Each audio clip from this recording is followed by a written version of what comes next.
சக்தி astro YouTube channel வாடிக்கையாளர்களே, நேயர்களே, உங்கள் அனைவருக்கும் எனது வணக்கம். நம்ம சேனலை இதுவரைக்கும் சப்ஸ்கிரைப் பண்ணாதவங்க உடனே சப்ஸ்கிரைப் பண்ணிக்கங்க, லைக் கொடுங்க, கமெண்ட் கொடுங்க. இந்த விஷயத்த கொஞ்சம் கவனமாக செய்யுங்க.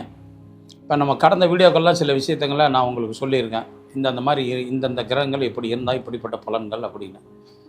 இது எங்கிட்ட சிலர் கேள்வி எப்படி கேட்குறாங்க அப்படின்னா, சார் எனக்கு வீடு கட்டுற யோகம் எப்போ வரும், என் ஜாதகப்படி, எனக்கு கல்வி எப்படி, என் பையனுடைய கல்வி, குழந்தைகள் கல்வி எப்படி அப்படிங்கிறதெல்லாம் ஒரு கேள்விகளாக இருந்தாலும், திருமணத்தை பற்றி அவங்களுக்கு 2 விஷயந்தான் பெற்றவங்களுக்கு இப்போ இருக்கிற பெரும் பிரச்சனை. பிள்ளைகளுடைய கல்வி, உத்தியோகம், அவங்களுடைய திருமண வாழ்க்கை, குழந்தை பாக்கியம். இந்த 4 விஷயங்கள் தான் மெயின். இந்த திருமணம் அப்படிங்கிற விஷயத்தில் குழந்தை பாக்கியம் அப்படிங்கிறது வந்துடுது, கல்விங்கிற விஷயத்தில் உத்தியோகம் அப்படிங்கிறது வந்துடுது. இப்போ ஒருத்தர் நல்ல கல்வி படிச்சிருப்பாங்க, ஆனால் அவங்களுக்கு உத்தியோகம் அமையாது. சுமார் சாதாரணமாக படிச்சிருப்பாங்க, அவங்களுக்கு உத்தியோகஸ்தானம் நல்லாவே இருக்கும். இந்த மாதிரி இதுக்கெல்லாம் என்ன கிரக அமைப்புகள் காரணம் அப்படிங்கிறது தான். இப்போ கல்விக்கு காரகத்துவம் அப்படிங்கிறத புதன் அப்படிங்கிற கிரகத்தை எடுத்துக்கிறோம். அடுத்தது குருவை கொடுக்குறோம். சந்திரன் நல்ல இடத்துல இருந்தால் அவங்களுக்கு நல்ல நினைவாற்றலும் கல்வியில் ஆர்வமும் அப்படிங்கிற விஷயத்தெல்லாம் நம்ம ஜோதிடத்தில் எடுத்துக்கிறோம்.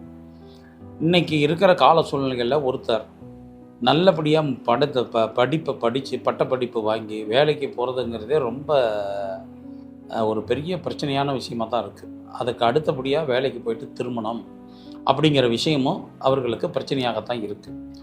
இந்த 2 பாவம் சிறப்பாக இருந்துச்சுன்னா அடுத்த பாவங்கள் எல்லாமே சிறப்பு தான் அப்படிங்கிறத, மீது எல்லாமே நல்லா இருக்கும் அப்படிங்கிறது. இப்போ நாம் ஒருத்தருடைய திருமண வாழ்க்கை எப்போ திருமணம் நடக்கும், எந்த விதமாக நடக்கும், அந்த திருமண வாழ்க்கை சந்தோஷம் நிலைக்குமா அல்லது திருமண வாழ்க்கை பாதியிலே பிரச்சனை ஆகிடுமா, பிரிவினையை தருமா, இப்படிங்கிற விஷயத்தை தான் இப்போ ஃபஸ்ட்டு நாம் இப்போ பார்க்க போகிறோம். திருமணங்கிற விஷயத்தை தான் இப்போ முதல் சப்ஜெக்டாக. இப்போ திருமணத்தை பற்றி, திருமணத்துக்கு என்னென்ன அமைப்பு இருந்தால் எப்படி சீக்கிரம் இளமை திருமணம் நடக்கும், லேட்டாகி நடக்கும், 2 தார யோகம், திருமண வாழ்க்கையில் பிரச்சனையை தரக்கூடிய கிரகங்கள் எது, எப்படிப்பட்ட நேரத்தில் அந்த பிரச்சனை வருது அப்படிங்கிறத பற்றி தான் இப்போ நாம் இந்த இதிலேயே பார்க்க போகிறோம், உங்களுக்கு நான் சொல்ல போகிறேன். வாங்க வீடியோக்குள்ளே போகலாம். பெண்களுக்கு கலசரக்காரகன் அப்படிங்கிற சொல்லக்கூடிய கிரகம் செவ்வாய், ஆண்களுக்கு கலசரக்காரகன் சொல்லக்கூடிய கிரகம் சுக்கிரன். இது 2ம். இதற்கு அடுத்தபடியாக கலஸ்தர ஸ்தானாதிபதி. கலஸ்தர ஸ்தானாதிபதிங்கிறது அவங்கவுங்க ஜாதகத்தில் லக்னம், ஜாதக 12 கட்டங்களில் லாங்கிற ஒரு இடத்த போட்டிருக்கும். அந்த லா அப்படிங்கிற இடத்துல இருந்து நாம் அவங்க எண்ணிக்கிட்டு வரணும். இப்போ ஒருத்தருக்கு லா அப்படிங்கிறது துலாத்தில் இருக்குது, துலா லக்னம் அப்படிங்கிறப்ப அந்த லா அதிலேருந்து எண்ணி 7ஆம் வீடு அப்படின்னா மேஷம் அப்படிங்கிற விஷயம் வரும். அப்படி எடுத்துங்க அந்த லாங்கிற இடத்துல. இப்போ அந்த லாவிலேயே கேது ராகு அல்லது ராகு கேது இது இருந்தால் ராகு கேது தோஷம். அதற்கு அடுத்தது 2 லக்கணத்துக்கு 2ஆம் வீடு செவ்வாயோட வீடுன்னு வருது. அந்த வீட்டில் ராகு கேது இருந்தாலும் அது ராகு கேது தோஷம். இதுலேயே செவ்வாய் தோஷம் அப்படிங்கிற ஒரு விஷயத்த இருக்குது. இந்த செவ்வாய் சிலர் லக்கணத்தில் இருந்தால் செவ்வாய் தோஷங்கிறாங்க. லக்கணத்தில் இருப்பது செவ்வாய் தோஷமாக வர்றது இல்லை, பெரிய பாதிப்பை தர்றதில்லை. அதாவது தனிப்பட்ட முறையில் அவங்களுக்கு பிடிவாதம், போக்குவரத்து, இந்த விஷயத்தெல்லாம் 7ஆம் வீட்டை லக்கணம் பார்க்குது, 4ஆம் வீட்டை செவ்வாய் பார்க்குது, லக்கணத்தில் இருக்கக்கூடிய செவ்வாய் 7ஆம் வீட்டுக்கு பார்வை, 8ஆம் வீட்டுக்கு பார்வை அப்படிங்கிறதெல்லாம் ஒரு பக்கம் இருந்தாலும், லக்கணத்தில் இருக்கும் கிரகம் செவ்வாய் தோஷங்கிற விஷயத்தை முழுமையாக செய்வது இல்லை. அப்போ 2, 4, 7, 8, 12 இந்த இடங்களில் செவ்வாய் நின்றால் அது தோஷத்தை தருகிறது. அது ஒரு பக்கம். ராகு கேதுங்கிறது லக்கணம் 7, 2ஆம் பாவம், 8ஆம் பாவம், இந்த 4 இடங்களில் இருந்தால் ராகு கேது தோஷம் அப்படிங்கிறாங்க. சரி, இந்த செவ்வாய் தோஷமும் ராகு கேது தோஷமும் தான் திருமண காலதாமதத்துக்கு காரணமா அப்படிங்கிறத நாம் முதல்ல எடுத்து பார்ப்போம். இந்த ராகு கேது இருப்பதனால சிலருக்கு காலதாமதம் திருமணம் நடக்கலாம். இதற்கு காரணம் கிரக பாதிப்புகள்ங்கிறது ஒரு பக்கம் இருந்தாலும் மக்கள்கிட்ட இருக்க பயம். செவ்வாய் தோஷம், ராகுகேது தோஷம்னா ஐயோ இந்த ஜாதகம் ஆகாது, ராகுகேது உள்ள ஜாதகத்திற்கு ராகுகேது தான் பொருத்தணும் இப்படிங்கிற ஒரு பயம் மக்களுக்கு வந்துடுச்சு முதல்ல. இது ஒரு காரணம். இதை நல்ல நுணுக்கம் அல்லது விவரம் இல்லாத ஜோதிடர்களும் ராகுகேது தோஷம் தான், தோஷம் உள்ளது தான் பொருத்தணும் அப்படிங்கிற ஒரு கான்செப்டில் இருக்கிறதும் ஒரு காரணம். இது ஒரு அடிப்படை. இதற்கு அடுத்தது திருமணம் ஒருத்தருக்கு பாதிக்கிறதுக்கு லக்னம், ஒருத்தனுக்கு எந்த யோகம் நடக்கனாலும் லக்னாதிபதி அந்த இடத்துல சம்மந்தப்பட்டுக்கணும். அப்போ லக்னம் 7 அப்படிங்கிறது. இப்போ இந்த நாம் எடுக்கிற ஜாதகர் துலா லக்கணம். இந்த துலா லக்கணத்துக்கு லக்னாதிபதி எங்கே இருக்கார், 7ஆம் இடத்த அதிபதி செவ்வாய். இது ஆண் ஜாதகத்துக்கு சொல்கிறேன். 7ஆம் இடத்துல செவ்வாய் எங்கே இருக்கார், இந்த 2 பேர்த்து அதிபதியும் எப்படிப்பட்ட நட்சத்திரத்தில், யாருடைய நட்சத்திரத்தில் இருக்காங்க, அப்போ அவர்களுக்கு என்ன திசை நடக்குது அப்படிங்கிறத நம்ம முதல்ல எடுத்து வச்சுக்கணும். திருமண காலகட்டத்தில் ஆண்களுக்கு திருமண வயது, அது திருமணம் எப்போ செய்யலாம் அப்படின்னா, அன்றைக்கெல்லாம் 21, 23லேயே செஞ்சுருவாங்க. அதுக்கு முந்தைய காலகட்டங்கள்லாம் பால்ய திருமணம், பால்ய வயசுலேயே, சின்ன வயசுலேயே, இளம் வயதிலேயே திருமணம். ஆனால் இப்போ காலகட்டத்தில் ஒரு ஆணுக்கு திருமணம் செய்ய உகந்த வயசுங்கிறது 25ங்கிறத எடுத்துக்கலாம். பெண்ணுக்கு அப்படிங்கிற விஷயத்தை எடுத்துக்கிட்டால், பெண்ணுக்கு எப்போ திருமணம் அப்படிங்கிறத எடுத்துக்கிட்டால் 21. இதுதான் இன்றைய காலகட்டத்துக்கு சரியான வயது. இந்த 23க்கு மேலே திருமணம் திருமண வயதுங்கிறத சட்டம் எப்படி குறிப்பிட்டாலும் சரி, ஜாதக ரீதியாக சொல்கிறேங்க. காரணம், இன்றைய காலகட்டத்தில் ஒரு மனிதன் படித்து வேலை வாங்கி செட்டில் ஆகிறதுக்கு ஆணுக்கு 25 இது ஆகிறது.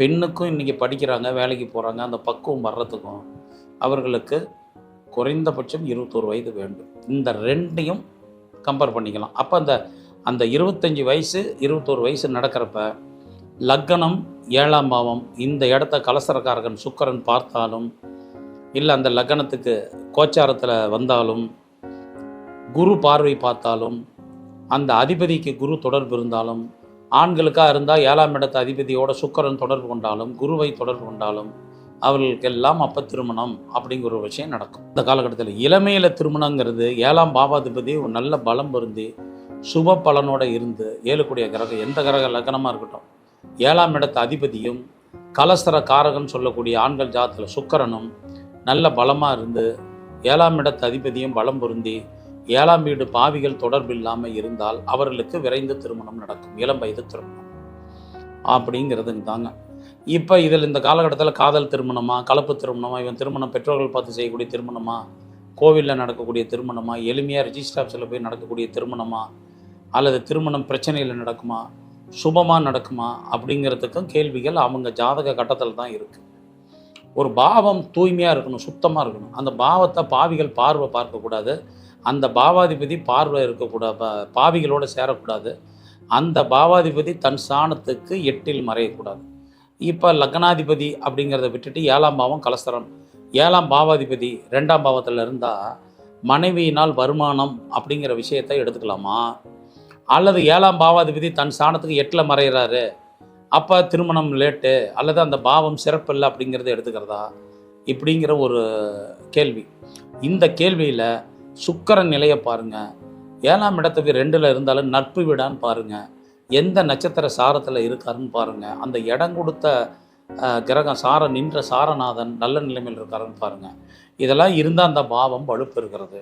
அப்போ அவர்களுக்கு விரைந்து திருமணம். அப்போ ஆண்கள் ஜாதகத்தில் சுக்கிரனும் பெண்கள் ஜாதகத்தில் செவ்வாயும் நல்ல நிலைமையில் இருந்து, லக்னமும் நல்ல நிலைமையில் இருந்துட்டால் லக்னம் லக்னாதிபதி விரைவு திருமணம். காதல் திருமணம் கலப்பு திருமணம் அப்படிங்கிற விஷயத்தை எடுத்துக்கிட்டிங்கன்னா, இந்த கலப்புங்கிற விஷயத்துக்கு ராகு சனி செவ்வாய் இந்த கிரகங்கள் தான் காரகத்துவம். அப்போ 5ஆம் இடம் 7ஆம் இடம் அப்படிங்கிறது ஒன்றுக்கு ஒன்று தொடர்பு கொண்டு அவர்களுக்கு பெரும்பாலும் காதல் திருமணம் நடக்கிறது. இந்த அதிபதிகளோட சனி செவ்வாய் தொடர்பு கொள்கிறப்ப கலப்பு திருமணம்ங்கிறது வந்துடுது.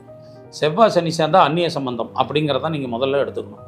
அந்நிய சம்பந்தம்னா தான் இனத்தில் கல்யாணம் அமையாது அப்படிங்கிற பாவத்தை நீங்கள் எடுத்துக்கலாம். இந்த மாதிரி அப்போ அதோ 7ஆம் பாவத்தில் ராகு இருக்குது, 7ஆம் பாவத்தை குருவும் சேர்ந்து இருக்குது அப்படின்னா உங்களுக்கு கல்யாண வாழ்க்கை எப்படி? சுபகரகமான குருவும் ராகுவும் சேர்ந்த ஒரு வீட்டில் இருக்காங்கன்னா 7ஆம் பாவாதிபதி எடுங்க, லக்கணத்தை எடுங்க. இவங்க நல்லமையில் இருந்தால் அந்த திருமண வாழ்க்கையில் பிரச்சனை வந்தாலும் சீக்கிரம் கல்யாணம் நடந்துடும், கல்யாண வாழ்க்கை பெரிய பாதிப்பு இருக்காது அப்படிங்கிறத எடுத்துக்கலாம். ஆனால் அதே சமயத்தில் இந்த குரு ராகு 7ல் இருந்து 7ஆம் இடம் கெட்டாலோ, 7ஆம் இடத்து அதிபதி பாவகர்த்தர் யோகத்தில் நின்றாலோ, லக்கணமும் கெட்டு போயிட்டாலோ அவங்க திருமண வாழ்க்கை நரகமே. அப்போ திருமண வாழ்க்கை சிறப்பாக இருக்கிறதுக்கு எந்தெந்த கிரகம் காரணம் அப்படின்னா, லக்னமும் கலசர காரகனும் கலசர ஸ்தானாதிபதியும். ஆண்களுக்கு சுக்கிரன் கலசர காரகன், இது யாருக்கும் மாறாது. பெண்களுக்கு செவ்வாய் கலசர காரகன், இது மாறவே மாறாது. இந்த அமைப்பு நல்ல நிலைமையில் இருந்துட்டாவே அந்த பாவம் சிறப்பு, அந்த திருமண வாழ்க்கை சிறப்பு.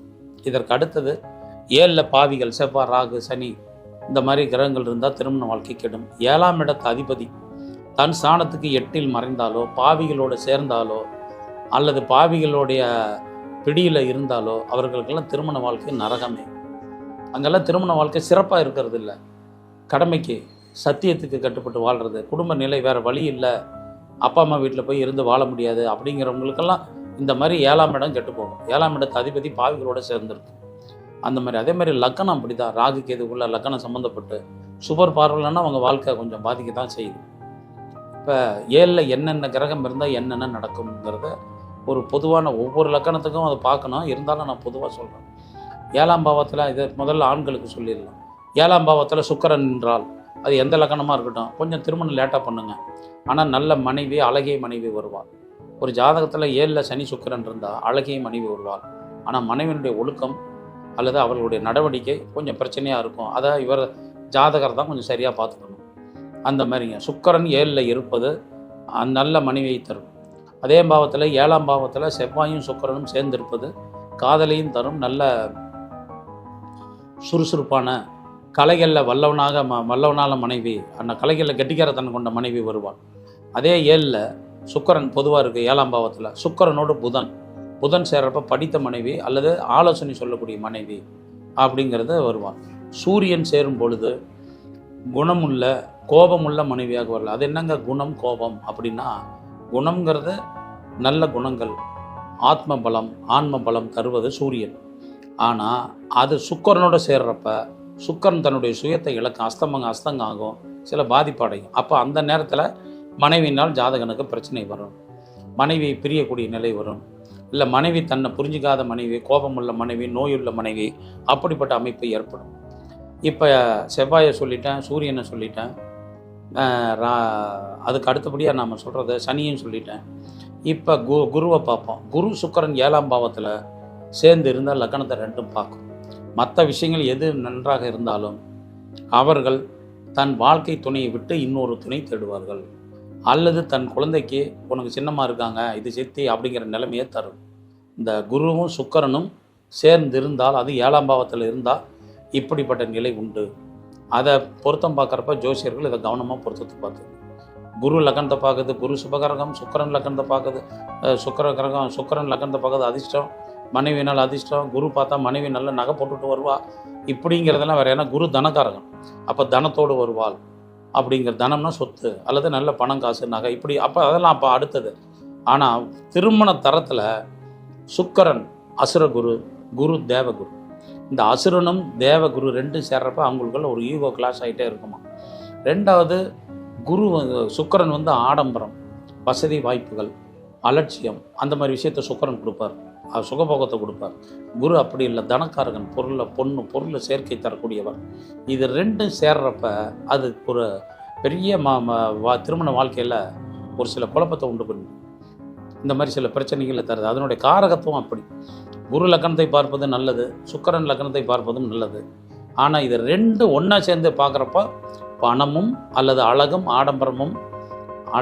ஆடம்பரம் வசதி பொருளாதாரம் ரெண்டும் சேர்றப்ப அங்கே ஒரு அலட்சியம், ஒரு ஆணவம் அல்லது ஒரு பெரிய, அதை எப்படி சொல்கிறது, கர்வம், இந்த மாதிரி விஷயங்கள்லாம் தலை தூக்கும். இது அவங்க வாழ்க்கை பிரச்சனையை தருது. அதனால் சுக்கிரன் கலைகளுக்கெல்லாம் காரகத்துவம், வசதி வாய்ப்பு, ஆடம்பரத்துக்கு காரகத்துவம்.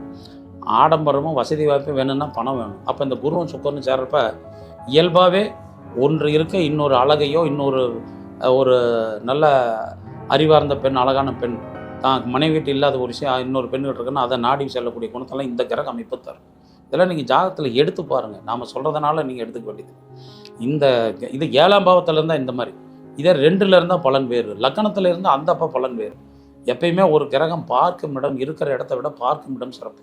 இப்போ இவங்கெல்லாம் லக்னத்தை பார்க்குறப்ப இவங்கெல்லாம் கவர்ச்சியானவங்களாம் இருப்பாங்க, நல்ல கவர்ச்சியான மனைவி வரும், இந்த மாதிரி விஷயம்லாம் இருக்குது. சரி, இதுக்கு அடுத்தது சனி ஏற்கனவே பார்த்தாச்சுங்க. ராகு எடுத்துங்க. ராகு சுக்கிரன் 7ஆம் பாவத்தில் சேருதுன்னா அவர்கள்கிட்ட முறையற்ற வாழ்க்கை தொடர்பு ஏற்படும். ராகு சுக்கிரன் எந்த கட்டத்தில் இணைந்திருந்தாலும் அவர்கள் பரம்பரை, அதாவது தாத்தா வழியில் ஒரு பெண் சாபம் உண்டு.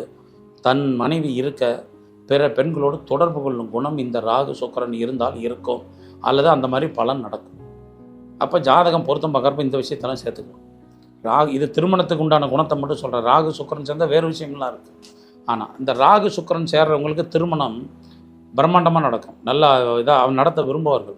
கல்யாணம் எங்கே போய் இதாக பண்ணிக்கிட்டோட கோயிலில் பண்ணிக்கிட்டாலும் ரிஜிஸ்டர் ஆஃபீஸில் பண்ணிக்கிட்டாலும் ரிசப்ஷன் நல்லா வச்சுக்குவாங்க. அந்த மாதிரிலாம் இந்த ராகு சுக்கிரன் இருப்பவங்களுக்கு, குரு சுக்கிரன் இருப்பவங்களுக்கும் மண்டபத்தில் நடக்கிறது இந்த மாதிரி இதெல்லாம் அந்த ஆடம்பரம். இது குரு சுக்கரன்லாம் லக்னம் 7ஆம் பாவத்தில் இருக்கவங்க கோயிலில் கல்யாணம் பண்ணிக்கிறது நல்லது. குரு சுக்கரன், சூரியன் சுக்கரன் இதெல்லாம் சேர்ந்து இருக்கவங்க கோயிலில் கல்யாணம் பண்ணிக்கிறது நல்லது. அது மாதிரி கோயிலில் கல்யாணம் பண்ணிட்டு மண்டபத்தில் ரிசப்ஷன் மண்டபத்தில் நல்ல விமர்சையாக வச்சுக்கலாம். இதற்கு அடுத்தது கேது. 7ல் கேது சுக்கரன் இருக்கிற ஆண் ஜாதகம் குறிப்பிட்ட டிகிரிக்குள்ளே இருந்தால் அவர்கள் மனைவியை பொருத்தம் பார்க்குறப்ப நல்ல குணமுள்ள குணவதியாக பார்த்து திருமணம் செய்து கொள்வது சிறப்பு. அப்படி செய்யாமல் போயிட்டால் அந்த மன வாழ்க்கை திருமண வாழ்க்கையில் அங்கே அவமானத்தையும் சங்கடத்தையும் குழந்தை இன்மைங்கிற நிலை அல்லது குழந்தை பாக்கியத்தில் பிரச்சனை இப்படிங்கிற விஷயத்தெல்லாம் சந்திச்சிருவாங்க.